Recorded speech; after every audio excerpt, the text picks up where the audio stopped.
warahmatullahi wabarakatuh. Selamat siang pemirsa, masih bersama saya Aldi Bom dengan di channel. Hari ini tepatnya hari Kamis tanggal 17 Juli 2025. Hari ini saya ada di salah satu sekolah yang ada di Kecamatan Cidahu, yaitu SMAN 1 Cidahu, Kabupaten Sukabumi. Dan kebetulan di samping kiri saya ada Bapak siapa Pak? Bapak Yanuar, dan di sebelahnya Bapak Yanuar ada Bapak Budi berikut, Pak Ali berikut Pak Rizky. Dan hari ini hari yang luar biasa, saya bisa berkunjung dan bersilaturahmi dengan para penggiat pendidik yang ada di Kecamatan Cidahu ini. Kenapa saya pagi-pagi sekali sekitar jam 10 udah sampai di lokasi ini dengan adanya informasi bahwa ada RKB yang roboh. Untuk memastikan informasi itu tentu saya harus cek ke lapangan langsung dan bertemu dengan stakeholder yang ada. Dan dari faktual yang kami temukan bukan RKB yang roboh, tapi atap yang turun ataupun plafon yang jatuh ke bawah. Alhamdulillah tidak menimbulkan korban luka parah, hanya sedikit lecet ataupun goresan-goresan yang terjadi dan terkena terhadap sejumlah siswa, dan kebetulan tidak banyak, hanya beberapa dari informasi yang disampaikan Pak Rizky. Untuk itu saya akan berbincang dan berdialog dengan Bapak Yanuar selaku Ketua Satpas, Wakasapras, selaku Wakasapras di SMAN 1 Cidahu ini. Saya akan mewawancara sahabat beliau. Oke Bapak, selamat siang Bapak. Selamat siang Pak. Mohon maaf ini waktunya terganggu. Ya, Bapak. Jadi Bapak begini, izin karena tadi saya datang ke sini Bapak masih kondisinya ada di luar, Ya. Dan tadi pun saya sudah proses ke titik lokasi yang diduga dari informasi awal yang kita dapat adalah RKB yang roboh. Faktanya bukan. Nah, mungkin Bapak bisa jelaskan kepada kami bagaimana sih kondisi bisa roboh dan kenapa sampai tidak terkontrol dan terjadi seperti itu. Sebelumnya mungkin akan sedikit diluruskan informasinya. Ya. Bangunan ini bukan bangunan RKB ya. Kalau dibilang RKB berarti bangunan tambahan setelah bangunan yang pertama. Ya. Jadi bangunan yang pertama ini adalah bangunan pertama kali dibangun di SMA Negeri 1 Cidahu, ataupun kita sebut dengan USB yang diberikan oleh pemerintah. Nah, kebetulan bangunan ini sudah berusia 8 tahun menginjak ke 9 lah. Nah, artinya bangunan ini sudah cukup lama, dan kebetulan tadi ada informasinya roboh. Ternyata bukan roboh, tetapi ambruknya atap. Itu juga plafon ya. Itu juga sudah kami sebenarnya udah di cross check dan akan kami perbaiki di waktu minggu sekarang ini. Itu perencanaannya hari Sabtu kita akan perbaiki dengan pegawai yang ada disiapkan ya, yang namanya order block gitu ya. Kita nggak tahu ya, tiba-tiba, dan itu juga sebenarnya kejadiannya tidak ada angin, tidak ada hujan, tiba-tiba ambruk. Tapi ambruknya itu juga tidak langsung blok gitu ya, jadi bertahan. Anak juga melihat dulu, mungkin karena pintunya ya, anak merasa itu ya takut tertimpa, tapi akhirnya tidak tertimpa juga sih. Tidak ada korban. Itu juga yang lecet-lecet sudah diobati sama anak-anak PMR di sini. Ya, jadi artinya ini bangunan lama yang kita mau perbaiki di jadwal yang kita rencanakan di hari Sabtu sekarang, Sabtu Minggu, karena tidak ada kegiatan siswa, ternyata lebih awal gitu ya. Itu Pak, itu mau total dibuka nggak itu yang tiga ruangan itu? Iya. Satu yang jatuh, nah yang dua ini kan tidak jatuh. Iya. Apakah itu akan dibongkar atau ditutup akan kita perbaiki juga Pak ya, karena itu masuknya ke dalam kelas berbentuk aula bisa dibuka ya sekatnya itu, otomatis kita akan perbaiki juga dalam 3 ruangan itu. Mungkin yang roboh kita akan atapnya ya diganti secara keseluruhan, yang ruangan kedua dan ketiga juga kita akan perbaiki ya rusak-rusaknya dengan bahan yang baru. Baik Pak,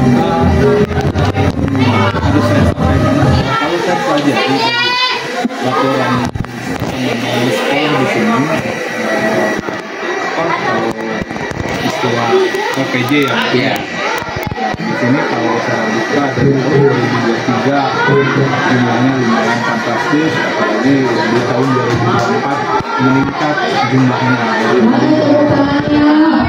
tahap 1 juga tahap 2. Kisaran untuk tahun 2024 ini di atas 300-an Pak. Nah, Bapak boleh jelaskan klasifikasinya dipakai untuk sarana prasarana seperti apa saja? Untuk perbaikan sarana prasarana ini juga tidak menyangkut dalam bentuk bangunan mungkin ya Pak ya, karena struktur dari wilayah SMA Cidahu itu seperti di atas bukit gitu ya Pak ya. Kadang kita mengalokasikan buat jalan juga. Nah, jalan yang kita masuk itu kita perbaiki Pak supaya rata ketika ada akses jalan buat kendaraan supaya juga nyaman. Juga ruang kelas yang baru juga ya, kebun taman-taman yang kita perbaiki, juga alur air juga kan masuk ke dalam sarana ya, karena kebetulan SMA Negeri 1 Cidahu posisinya ada seperti di atas bukit. Nah itu ketika musim kemarau air akan kurang. Berarti punya sumber bor ya? Ya, bukan juga cuman baru 1 titik Pak. Ya, cuman kita mengkondisikan bukan sumur bor aja, sumur biasa, tapi mungkin dengan beberapa akses air yang bisa menyebar ke tempat beberapa toilet Pak. Terus tambahan sedikit yang tadi saya dapat informasi, animo masyarakat menyekolahkan anaknya luar biasa di sini. Sangat luar biasa. Terbatas dengan pembangunannya, ruang kelasnya, sarananya. Oke, ini PR mungkin untuk pemerintah provinsi ya, kalau untuk SMA. Tentunya ini sesuai apa yang disampaikan Pak Gubernur ya, dengan satu kelas itu harus 50 siswa. Iya. Nah, kebetulan di SMA AN 1 Cidahu ini membutuhkan ruang kelas baru yang mahal Pak. Karena banyaknya siswa yang membludak masuk ke sini tahun ini aja berapa? 430 pendapat sih lebih banyak penerimaan anak daya tampung kelas kita yang memang kurang memadai ya, jadi mampu menampung jumlah daftar lumayan banyak, hampir 600-700 kalau kita yang daftarnya itu sekelas ya boleh dibilang kita masih baru banyak, tapi masyarakat memang cukup besar juga. Oke, itu merupakan catatan khusus untuk pemerintah, baik itu provinsi juga instansi-instansi terkait yang berkorelasi, baik itu kementeriannya ataupun stakeholder yang membidangi di dunia pendidikan, khususnya di yang setara dengan mekanisme tersebut. Tentu ini harus diperhatikan agar para siswa yang masih belum terakomodir di negeri bisa terakomodir nanti ke depannya. Tentu ini jawaban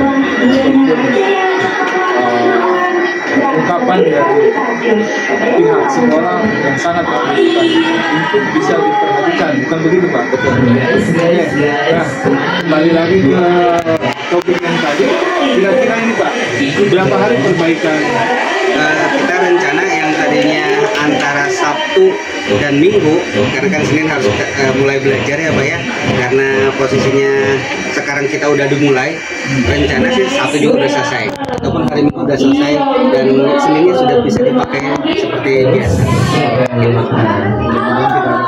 Iya. Oke deh, kalian mau pada makan apa? Ayam bakar kambing, bakso babat, atau sapi geprek? program PIP tidak ada masalah Pak. Insya Allah tidak ada masalah. Karena untuk PIP ini sangat riskan. Oh, iya. Nah, kita pasti akan memberikan hal lebih ketika kita menemukan temuan-temuan dari adanya